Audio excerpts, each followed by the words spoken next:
దేవుని వాక్యాన్ని ధ్యానించుకున్న తర్వాత ప్రభు భోజన సంస్కారం కనుక త్వరగా సమయంలోకి వెళ్దాం. మరి పరిశుద్ధ గ్రంథంలో నుంచి మన మహోత్సవముల యొక్క సారాంశమును మన ఎదుట ఉన్న బలమైన పనిని బట్టి ఈ దినము కొద్ది నిమిషాలు దేవుని వాక్యాన్ని ధ్యానం చేద్దాం. మహోత్సవములలో మరి గత వారం ధ్యానం చేస్తాం. సంవత్సరాలకు అడుగులు అనేది ధ్యానం చేస్తాం. అలాగే ఈ దినం మరొక అంశం ఏంటంటే మహోత్సవములలో మన అడుగు కనబడాలి. చెప్పండి, ఎక్కడ కనబడాలి? మహోత్సవాలలో మన అడుగు కనబడాలి. ఇక్కడ దేవుడి వాక్య భాగంలో మరి నిర్గమాకాండ గ్రంథంలో దైవజనుడైన మోషే గారితో దేవుడు మాట్లాడుతూ ఉన్నాడు. 13వ అధ్యాయం 10వ వచనంలో చూడగలిగితే చూడండి, 9, 10 వచనాలు చదువుదాం. యెహోవా ధర్మశాస్త్రము నీ నోట నుండునట్లు బలమైన చేతితో యెహోవా ఐగుప్తులో నుండి నిన్ను బయటికి రప్పించెను. ఈ ఆచారము నీ చేతి మీదను నీకు సూచనగాను నీ కన్నుల మధ్య జ్ఞాపకార్థముగా ఉండును. బాగా ఉండను. కాబట్టి ప్రతి సంవత్సరము ఈ కట్టడను దాని నియామక కాలమును ఆచరింపవలెను. చూడండి ప్రియమైన దేవుని వాసులారా, మరి దేవుని గ్రంథ విషయంలో మనం చూడగలిగితే దేవుడు 3 రకాలుగా మోషే గారికి ఏం తెలియపరుస్తున్నారు?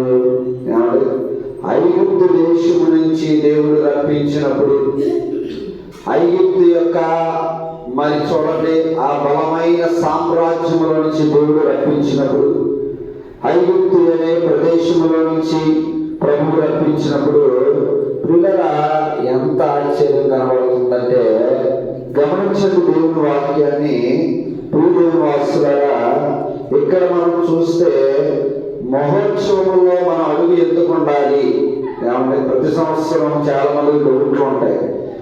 ఈ సంవత్సరం వెళ్తాంలే, లేకపోతే అనుకొని వెళ్ళేవారు కొంతమంది, మొక్కుకొని వెళ్ళేవారు కొంతమంది. చెప్పండి, అంటే నానా రకాలుగా వెళ్ళేవారు కొంతమంది.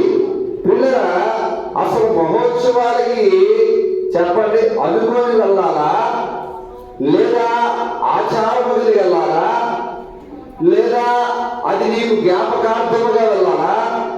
ఏ విధముగా దేవుని యొక్క ఉత్సవంలోనికి, దేవుని మహోత్సవంలోనికి మనం వెళ్ళాలి అనేది ఆలోచన చేస్తే దేవుడు సూటిగా దైవజనుడైన మోషేతో మాట్లాడుతున్నాడు. అందులో 3 మాటలు మనకు కనబడుతున్నాయి. ఒకటి, నీ నోటి మీద ధర్మశాస్త్రము కనబడాలి. రెండవది, నీ చేతి మీద ఏముండాలి? చెప్పండి, నీ చేతితో యెహోవా రప్పించాలన్న బలమైన చూడండి ఆ యొక్క నామము కనబడాలి. మూడవది ఏంటయ్యా అంటే చూడండి, జ్ఞాపకార్థముగా నీ కన్నుల మధ్య కనబడాలి. అంటే ఒకటి, దేవుడు చెబుతూ నోటిలోనూ ఏముంది? ధర్మశాస్త్రం యొక్క అనుభవం తెలిసిన ఈ దైవ ఉపదేశములు దేవుడు మోషే గారికి వినిపిస్తూ, మోషే నీ నోటి నుంచి ఎప్పుడు కూడా ఏం కాకూడదంటే తప్పిపోకూడదు. రెండవది, దేవుడు జ్ఞాపకం చేస్తూ ఏమంటున్నాడంటే ఈ ఆచారం చేతి మీద ఉండాలి. ఎక్కడ ఉండాలంట? ఒకటి, నోటి మీద ఉండాలి. రెండోది ఎక్కడ ఉండాలి? చేతి మీద ఉండాలి.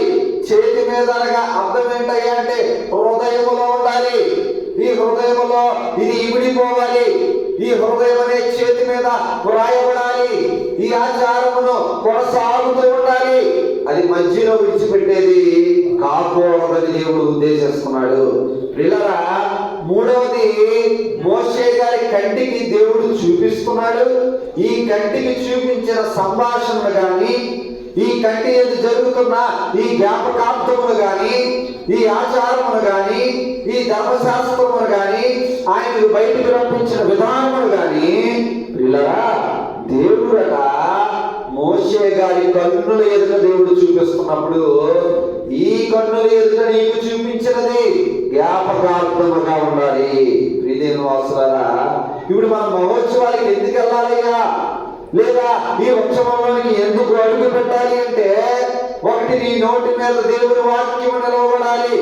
అంటే ఉత్సవం చేయడానికి వెళ్తున్న మనకి దేవుని ఒక్క ఉత్సవం ఏంటంటే అది లోకముతో ఉన్న ఉత్సవం కాదని, పరమ ఉద్దేశం తెలిపే ఉత్సవం అని, దేవుడి యొక్క ఆ యొక్క మర్మమైన సంగతులు వివరించే ఉత్సవం తెలియపడడానికి ప్రతి నోటి మీద దేవుని ఉత్సవం కలిగి ఉండాలి.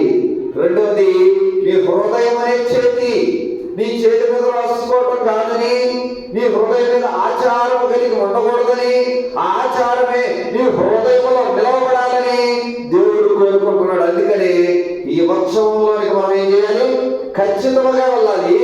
మూడవది ఏంటంటే, అనుకొని వెళ్ళేవారు ఉంటారు, మొక్కుకుని వెళ్ళేవారు ఉంటారు. మేలు జరిగితే అయ్యా మహోత్సవాల కొరకు నేను వెళ్తాను, లేదా ఈ సంవత్సరం వెళ్తాను, లేదా ఈ సంవత్సరంలో నేను అనుకున్నాను అనుకుంటే చెప్పండి, ఇది నీకేమవుతుంది? ఏమండి, ఇది నీకేమవుతుంది చెప్పండి? నామకార్థం అవుతుంది. గనుక ప్రియదేవుని వాసులారా, ప్రభువు చెబుతూ మూడో మాట, నీ కన్నుల మధ్య అని సూటిగా దేవుడైన మోషేతో మాట్లాడాడు. ఎవరి కన్నులు ఎదుట అంటే, కన్నుల ఎదుట చూడబడినది, కన్నుల ఎదుట నిరూపించబడినది, ఆయన కన్నుల ఎదుట దేవుడు చూపించిన ఆ ఉత్సవం యొక్క ఉపదేశమును దేవుడట మోషే గారికి వివరిస్తున్నప్పుడు, మోషే మోషే ఇది నిరంతరము నీకు జ్ఞాపకముగా నిలవబడాలి. అందుకనే మోషే గారితో దేవుడు ఏది మాట్లాడాడో, నిర్గమాకాండ గ్రంథములో ఏ ఆచారమును దేవుడు చూపించాడో, నిర్గమాకాండ గ్రంథములో దేవుడు తండ్రి ఏది చూపించలేండి నడిపించాడో, అది ఎన్నడూ కూడా మోషే గారు ఏం చేయాలి చెప్పండి? మరిచిపోలేదు. ఇదే నిజమైన కట్టడ యొక్క ఉద్దేశం. అందుకనే మొట్టమొదటి మాటలో ఆయన ఉత్సవంలో మనం అడుగు పెట్టాలి, దేవుని ఉత్సవంలో మనం ఉత్సవం చేయాలి. చాలా మంది ఉత్సవాలు చేస్తారు కదా, మరి ఆ ఉత్సవానికి, మనం చేసే ఉత్సవానికి, మహోత్సవానికి వెళ్ళి అడుగు పెట్టే ఉత్సవానికి ఏంటయ్యా తేడా అంటే, నీ నోటి మీద పరిశుద్ధత కలిగి ఉండాలి, నీ హృదయంలో దేవుని చేరాలు ఉండాలి. మూడవది, ఆయన కన్నుల ఎదుట, ఆయన సంభాషణ ఎదుట, ఆయన పందిరి ఎదుట, ఆయన ఉత్సవం ఎదుట దేవుడు నీతో కనబడి చూపించినదే జ్ఞాపకార్థముగా నిలవబడాలి. అందుకనే ఖచ్చితంగా అనుకుని వెళ్ళేది కాదు ఇది. చెప్పండి, అనుకుని వెళ్ళేదో, ఏమంటే నామకార్థంగా వెళ్ళేదో, లేదా డబ్బులు సరిపోలేదని మారిపోయేదో ఉత్సవం కాదు. ఇది ఎవరి ఉత్సవం చెప్పండి? దేవుని ఉత్సవం. ఇది నిరంతరము ఉండే ఉత్సవం, ఇది నిరంతరము కొనసాగే ఉత్సవం. కనుక ఇటువంటి బలమైన ఉత్సవంలో నీ అడుగు ఎక్కడ పడుతుంది? ఈ 2025 ఉత్సవంలో నువ్వు ఉంటావా? ఈ 2025 ఉత్సవంలో నువ్వు అడుగు పెడుతున్నావా? దేవుడి యొక్క పందిరి అనే ఉత్సవంలో మనం అడుగు ఎలాగ ఉంది? అదనమాట దేవుడు సూటిగా దైవజనుడైన మోషేతో మాట్లాడుతున్నాడు. మోషే మోషే, ఐగుప్తు దేశంలో నేను నీకు ఎందుకు చెప్పలేదో తెలుసా? ఎందుకంటే అక్కడ ఉత్సవం కొనసాగడం దేవుడికి ఇష్టం లేదు. ఏమండి, ఆ స్థలము దేవుడికి ఇష్టం లేదు, అక్కడ నోరు పలకటం దేవుడికి ఇష్టం లేదు, అక్కడ ఉత్సవం చేయటం దేవుడికి ఇష్టం లేదు. కనుక దేవుడు మాట్లాడుతూ ఒక మాట అంటున్నాడు కదా, ఎవరో తెలుసా? 8వ వచనం అంటున్నాడు, మరియు ఆ దినము నీవు నేను ఐగుప్తులో నుండి వచ్చినప్పుడు యెహోవా నాకు చేసిన దాని నిమిత్తము ఏమంటున్నాడు? వంగని రొట్టెలు తినాలి అంటున్నాడు. ఎంత ఆశ్చర్యంగా ఉందండి. దేని చేశాడు ప్రభు? చెప్పండి, ఏం చేశాడు? ఈ మహోత్సవములలో, ఈ ఉత్సవంలో అడుగు పెట్టిన వారికి ఏం జరుగుతుంది? పొంగే రొట్టెలు, సమృద్ధి కలిగిన రొట్టెలు, జీవం కలిగిన రొట్టెలు. అందుకనే ప్రభు శరీర రక్తాలకి ఈ దేవుడు మీరు వస్తున్నారు కదా. కనుక ప్రియదేవుని వాసులారా, అప్పటి నుంచి ఎప్పటి వరకు తీసుకుంటున్న వారిలో ఏం కలుగుతుంది అంటే, నామకార్థంగా తీసుకుంటే నామమాత్రము భక్తి కలుగుతుంది. లేదు, ఈ పొంగని రొట్టెల వలె ఈ ఉత్సాహంతో ఈ బలమైన ఆరోగ్యము కలిగిన రొట్టెలు తీసుకున్న వారికి ఆరోగ్యము కలుగుతుంది. ప్రియులారా, కనుక ప్రియదేవుని వాసులారా, ఈ ఉత్సవంలో మన అడుగు ఎలాగుంది? మోషే గారితో దేవుడు మాట్లాడాడు. ఏమని? అయ్యా ఐగుప్తు దేశములో ఖచ్చితంగా నీ అడుగు మారకూడదు. ఈ దినమున మన అడుగు ఎలా మారిపోతుంది ఒకసారి మనం ప్రశ్నించుకోవాలి. ఏమంటే మన అడుగు ఎలా మారుతుంది?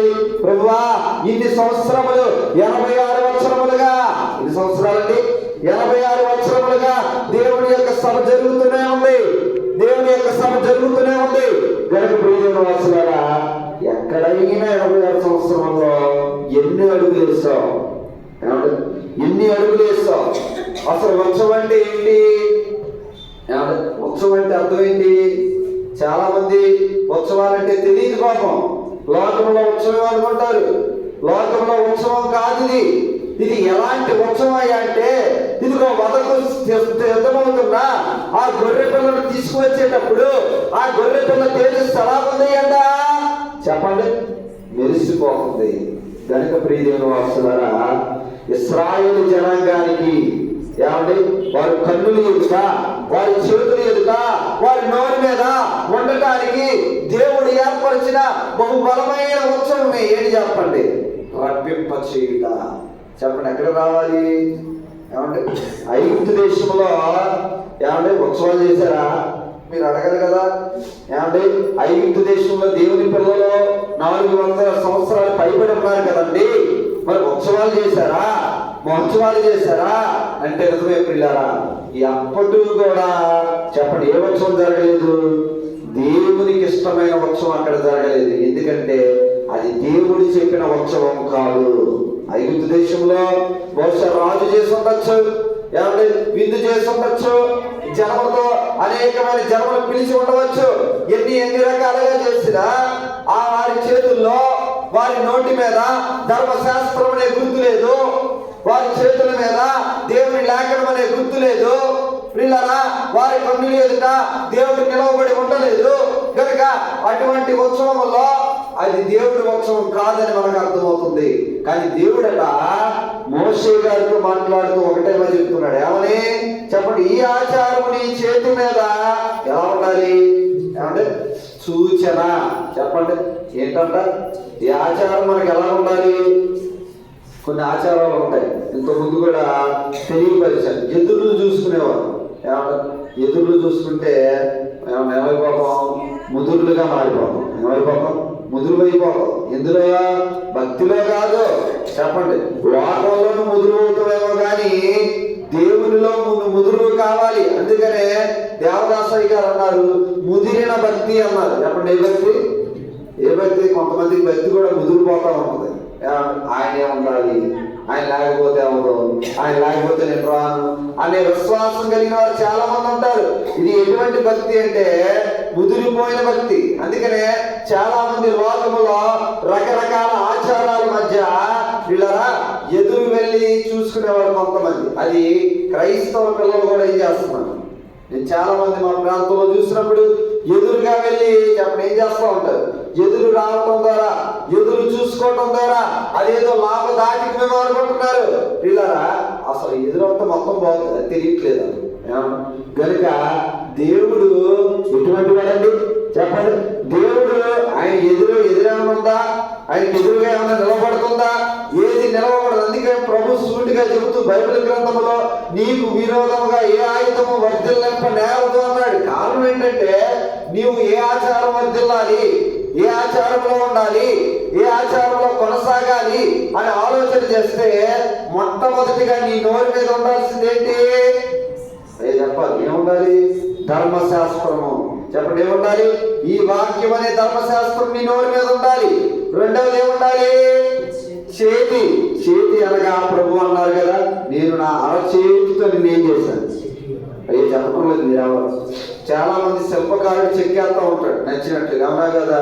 ఆయన చెక్కినట్లు ఎలా చెక్కినా మళ్ళా రూపొందించుకోగలదు. కానీ దేవుడి చెక్కితే ఎలా ఉంటుంది? దేవుడు ఒక వ్యక్తిని ఎలా చెక్కుతున్నాడు? ఆయన అందరినీ ఒకేలాగా చెక్కాడు. కానీ ఒకేలాగా చెక్కబడిన మానవుడు ఏం చేయలేకపోతున్నాడంటే తన నోరి మీద ధర్మశాస్త్రము లేదు, తన చేతి మీద ధర్మశాస్త్రము లేదు, తన కన్నుల ఎదుట దేవుడి జ్ఞాపకము లేదు. ఇదే గొప్ప విచారం పిల్లరా. కనుక దేవుడు దైవజనుడైన మోషేతో మాట్లాడుతూ, మోషే నీ కన్నుల ఎదుట ఏముంది? చెప్పండి, జ్ఞాపకార్థం ఉంది. చెప్పండి, ఏముండాలి? మన కన్నులు ఎదుట దేవుడు అనే ఆచారం కొనసాగాలి. దేవుని ఉత్సవంలో నువ్వు నిలవబడాలి. ఈ మహోత్సవాలు ఎందుకు చేయాలి అంటే, ఇలా ఈ మహోత్సవాల్లో అడుగు పెడితే రేపు ఏ మహోత్సవంలో అడుగు పెడతాం? అయ్యో చెప్పట్లేదు. లక్షలాది మంది ప్రజలు నెలకొల్పుతూ ఏమండి దేవుడి సమాజంలో కూడి దేవుడి పందిరిలోనికి ఎందుకు రావాలో తెలుసా? అయ్యా, నేను పరలోకం అనే ఉత్సవంలో అడుగు పెట్టాలి కనుక, నేను పరలోకం అనే మహోత్సవంలోనికి వెళ్ళాలి కనుక, ఆ మహోత్సవానికి సాదృశ్యంగా ఉన్న ఈ భూలోకం అనే మహోత్సవంలోనికి నేనేం చేయాలి?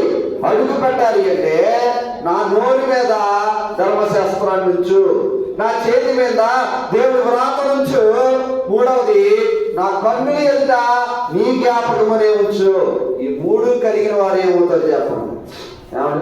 ఈ మూడు కలిగిన వారు ఎక్కడికో అడుగు పెడతారు? అయ్యే చెప్పడం మీకు చిన్న ఉదాహరణ. ఇప్పుడు మీరు ఎక్కడ అడుగు పెట్టారు? అయ్యో సంఘంలోనిగా దేవాలయంలో? చెప్పండి, దేవాలయంలోనికి అడుగు పెట్టేటప్పుడు దేవదాసయ్య గారు ఏమన్నారు చెప్పండి? మనం దేవాలయంలోనికి అడుగు పెడుతున్నామంటే పరలోకంలోనికి ఏం చేస్తున్నాం? అడుగు పెట్టి వారమై ఉన్నామని తలంచుకోవాలన్నారు. కనుక ప్రియదేవుని వాసులారా, ఇప్పుడు మహోత్సవాలలో ఏమంటే 2024 లేదా 2023, 2022 ఇలాగ నీ అడుగులన్నీ ఒక రకంగా వేస్తామేమో, కానీ ప్రభు ఇప్పుడు అడుగుతున్నారు 2025 సంవత్సరంలో ఏది నీ ఆచారం? ఏమంటే చాలా మంది చాలా ఆచారాలు ఉంటాయి కదా, కట్టుదిట్టమైన ఆచారాల మధ్య, ఏమంటే కుటుంబం అనే ఆచారాల మధ్య, ఏమంటే నలిగిపోతున్న ఆచారాల మధ్య ప్రభు చెప్పే మాట ఒకటే, ఓ ఒక విశ్వాసి లేదా సంగమా, ఇదిగో దైవజనుడైన మోషేను చూడు. అతడు నా కొరకు ఏం చేశాడు తెలుసా? తన నోటి మీద ధర్మశాస్త్రాన్ని ఉంచుకున్నాడు, తన చేతి మీద దేవుని వ్రాతను ఉంచుకున్నాడు, తన యొక్క కన్నుల ఎదుట నేనే జ్ఞాపకార్థముగా దైవజనుడైన మోషే నిలవబెట్టుకున్నట్టు సంఘము కూడా ఏం చేయాలి? ఈ మూడింటిని మనం కలిగి ఉండాలి. ఏ మూడు? నీ నోరు మీద వచ్చేది ఏముండాలి? చెప్పండి, స్టాంపుగా ఉండిపోవాలి. ఏముండిపోవాలి చెప్పండి? దేవుని వాక్యము. చెప్పండి, ఏముండాలి? దేవుని వాక్యం అంటే దేవుడు నీతో మాట్లాడటం. దేవుడు నీతో మాట్లాడటం లేదు అంటే నీ నోరు మీద ఏం లేదు చెప్పండి. చెప్పండి, దేవుని ముద్ర లేదు. ఏం లేదు? దేవుని ముద్ర లేని వారితో దేవుడు ఎలా మాట్లాడతాడు? ఏమండి, దేవుడి చేతి వ్రాత ఉండదు. చాలా మంది చూడండి, చేతులు చూసి ఏం చెప్తారు? మేమనుకోవాలి, చేతులు చూసి ఏం చెప్తారమ్మా? అయ్యో వ్యాసం చెప్తారా? చెప్పండి, అసలు చేతి వ్రాతము రాసింది ఎవరు? దేవుడే. ఇది తెలియని వాడు వీళ్ళరా ఒక మానవుడి దగ్గర వ్రాతలు చెప్పించుకోవడం విచారం. కనుక ప్రియమైన వాసులారా, అందుకనే మోషేతో దైవజనుడైన మోషేతో దేవుడు మాట్లాడుతూ నీ చేతి మీద దేవుని వాక్యము ఏమవ్వాలి? ముద్రించబడాలి. మూడవది, చాలా మంది చాలా రకాలుగా గుర్తు పెట్టుకుంటారు. ఏమంటే ఈ సంవత్సరం అయితే ఇలాగా, లేదా పై వచ్చే సంవత్సరం అయితే అలాగా, లేదా మరొక రకంగా చాలా విషయాలు వారు జ్ఞాపకార్థంగా ఉంటాయి, కానీ అసలు దేవుని విషయం ఎందుకు జ్ఞాపకంగా లేదు? ప్రభు అడుగుతున్నారు కదా. మోషేతో మాట్లాడుతున్నప్పుడట మోషే అంటున్నాడు, దేవా తండ్రి, నేను నీ విషయాలు ఇప్పుడు కూడా ఏం చేస్తాను? జ్ఞాపకముగా ఉంచాను. ఇప్పుడు వరకు ఎన్ని సంవత్సరాలు బతికాడు ఆయన? చెప్పండి, 120 సంవత్సరాలలో దేవుడిని మర్చిపోయి గొప్ప భక్తుడు. దేవుడి మహిమ కలుగును గాక. ఎన్ని సంవత్సరాలు ఆరాధన అవుతుందంటే మర్చిపోతాం మనం, అవునా కదా? ఆరాధన ఉందో లేదో కూడా తెలియదు చాలా మందికి, అంత మర్చిపోయి దేవుడు వారిని నియమించును గాక. 120 సంవత్సరాలు దేవుడు మర్చిపోయాడా? చెప్పాలి. 120 సంవత్సరాలలో దేవుడు మర్చిపోలేదు. కారణం ఏంటంటే ఆయన హృదయం తెరిస్తే దేవుడి వాక్యం ఉంది, ఆయన నోరు తెరిస్తే దేవుడి వాక్యం ఉంది, ఆయన కన్ను తెరిస్తే దేవుడే నిర్మాణం అవుతున్నాడు. ఆ అనుభవంలోనికి నువ్వు రాకపోతే చెప్పండి, ప్రయోజనం లేదు. వీళ్ళరా, ఒక క్రైస్తవ విశ్వాసికి ఒక క్రైస్తవులో వచ్చిన తర్వాత దేవుడు మాట్లాడుతున్న మాట ఏంటో తెలుసా? ఏది నీ చేతి? చాలా మంది అంటారు కదా, నీ చేతులు ఏం పోయంట చెప్పడం లేదు, జరిగిపోయే నువ్వు ఆయుష్ రాకపోయింది, ఏమైంది?